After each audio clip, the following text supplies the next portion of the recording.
it's a little intimidating being up here because I'm a student, and usually I'm up there, and one of you guys is down here, and I'm sitting there folding my hands, nodding intently, like, yeah, okay. So, as a student, I'm here to talk to you guys. This is something that nobody in this room is going to want to hear, but I feel like I have to say it because I'm a student, and I'm speaking for a lot of different students. Cool, I will point to you. Awesome. All right, I drew all of these myself, so bear with me. Students aren't learning. That's the first thing that we hear. That's what I'm told constantly. Students aren't learning. How do we fix it? And I'm here to tell you right now that as a student, we are learning. But what we are learning are all the wrong things.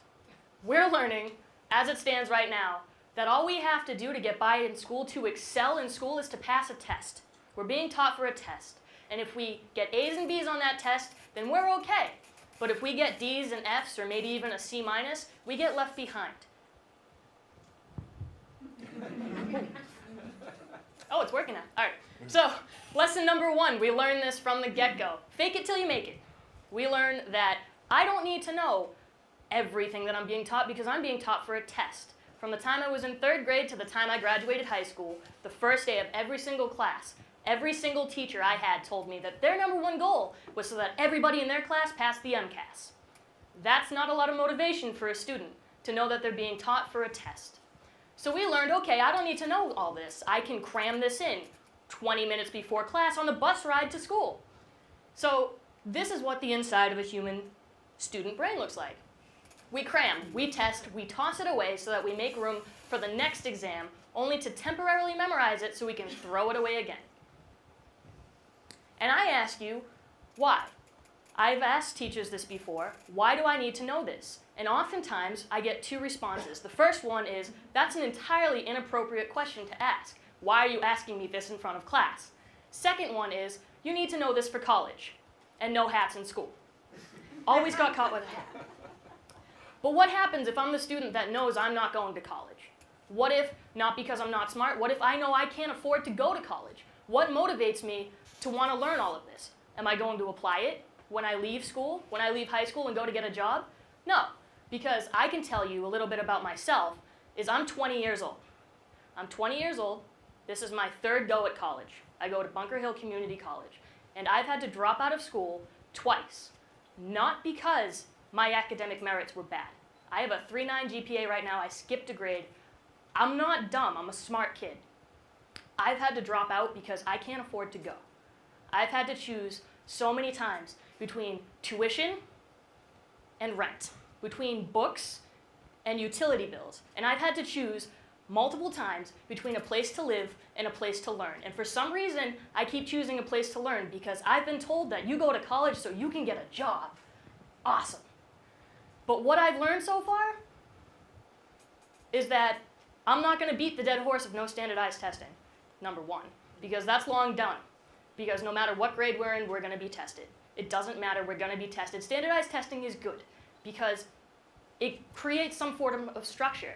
The problem is that it's all fill in the blank. It's fill in the circle. There's only one right answer. But in life, when you go on a job interview, there is no right answer. There is no fill in this circle. There is no fill in this bubble. Not once. I have had over 20 jobs, and I have had over 40 job interviews, and not on one have I been asked to fill in a Scantron. What I have been asked is, how would you solve this problem? What would you do with this? How would you meet this deadline? What would you do if coworkers? What are coworkers? People? We've been taught to sit in rows so far. I've never been allowed to talk to students, especially if I was being tested, because that would be cheating. But outside of the classroom, it's called collaboration. I've been taught so far to interact with books and interact with textbooks, but I've never been taught how to interact with people. So when it comes down to job readiness for students, we have no clue. We could tell you, like, Pythagorean's theorem. Do you want to know the atomic number of plutonium? Okay, can I get my job now? No, it doesn't work that way. Right now, students have to choose between living and learning.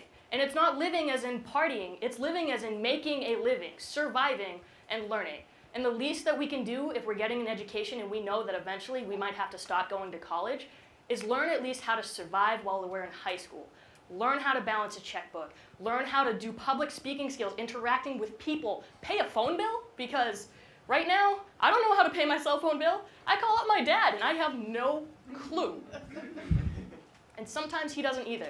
And the other point of this, the other point is that we are being taught based on our birthdays. We are being sat in the same classes because we are the same ages. But right now, as it stands, our age means nothing to how we learn.